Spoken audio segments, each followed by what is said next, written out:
Guys, একটা ভালো নতুন বাইক কেনার ইচ্ছা আমাদের সবার থাকে, কিন্তু আমাদের মতো মধ্যবিত্ত ফ্যামিলিতে একটা নতুন বাইক কেনার সামর্থ্য সবার হয়ে ওঠে না। তাই বাধ্য হয়ে আমাদের সেকেন্ড হ্যান্ড বাইক কিনতে হয়। অনেক সময় কি হয়, আমরা না বুঝে শুনে এমন কিছু পুরনো বাইক কিনে ফেলি, আর যার মধ্যে এমন কিছু প্রবলেম থাকে, পরবর্তীকালে সেটা ঠিক করতে করতে পাগল হয়ে যাই বা বাইকটা আমরা চালাতে পারি না। তাই আজকে আমরা এই ভিডিওতে একটা সেকেন্ড হ্যান্ড বাইক কিনলে কি কি দেখে কিনতে হয় সেই ব্যাপারে ভালো করে জানবো। কারণ সেকেন্ড হ্যান্ড বাইক কেনাটা এমন একটা বিষয় যেটা আপনি দেখে কিনতে পারলে অনেক লাভ করবেন, না দেখে নিতে পারলে পুরো টাকাটা চলে যাবে। সো গাইস, আপনার পরিশ্রমের টাকা যেন জলে না যায় তার জন্য এই ভিডিওটা। বাইকের মধ্যে সব থেকে গুরুত্বপূর্ণ হলো তার ইঞ্জিন। একটা সেকেন্ড হ্যান্ড বাইক কিনতে গেলে সবার আগে তার ইঞ্জিনটা চেক করতে হবে। ইঞ্জিন চেক করতে গেলে সবার আগে আপনি বাইকটাকে স্টার্ট দিবেন, তারপর এক্সেলারটা একটু বাড়িয়ে সাইলেন্সার দিকে খেয়াল করবেন। দেখবেন সাইলেন্সার থেকে কোনো ধোঁয়া বের হচ্ছে কিনা, সেটা হোক সাদা ধোঁয়া বা কালো ধোঁয়া, যে কোনো ধোঁয়াই হোক, কারণ সাধারণত একটা ভালো ইঞ্জিন থেকে ধোঁয়া বের হয় না। সো গাইস, এখানে একটা কথা বলে দিই, অনেকে কি করে তাদের বাইকে এই প্রবলেম থাকলে বাইক থেকে ইঞ্জিন অয়েল বের করে নেয়। গাইস, ইঞ্জিন থেকে ইঞ্জিন অয়েল বের করে নিলে ধোঁয়া বের হওয়া বন্ধ হয়ে যায়। তাই এটা চেক করার আগে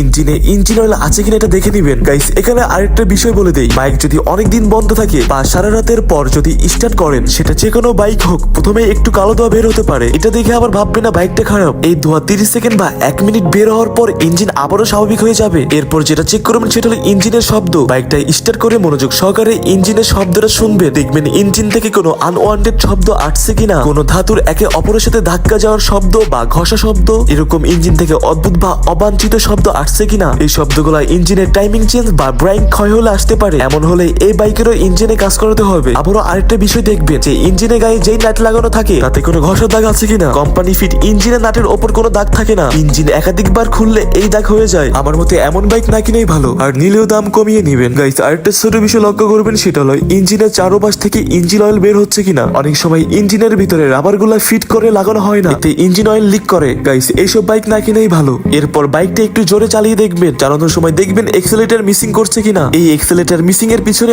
অনেক কয়টা কারণ থাকে, যেমন প্লাগ খারাপ থাকতে পারে, এয়ার ফিল্টারও খারাপ থাকতে পারে, ইভেন কার্বোরেটর বা এফআই এর সমস্যা থাকতে পারে। তাই এক্সেলেটর খারাপ হলে সারাতে আপনাকে ভালোই খরচ করতে হবে। তারপর দেখবেন গিয়ার স্মুথলি আপ ডাউন করছে কিনা, বাইকের গতি ঠিকঠাক আছে কিনা। আর একটা বড় প্রবলেম বাইকের মিটার কমানো। সেকেন্ড হ্যান্ড বাইকের অধিকাংশ মিটারই কমানো হয়, আপনি বুঝতে পারবেন না যে এই বাইকটার মিটার কমানো হয়েছে। এই জন্য আপনি যদি সেকেন্ড হ্যান্ড বাইক পারচেজ করতে চান, তাহলে আপনাকে অবশ্যই বাইকের কন্ডিশন দেখে বাইক নিতে হবে। সো গাইস, এইসব কিছু মেনে বাইক কিনলে আপনার টাকা কখনোই চলে যাবে না। এই আরেকটা বিষয়, আপনি বাংলাদেশের যে কোনো জায়গা থেকে আমাদের শোরুম থেকে সেকেন্ড হ্যান্ড বাইক পারচেজ করতে পারবেন। সবাই ভালো থাকবেন, আল্লাহ হাফেজ, টেক কেয়ার।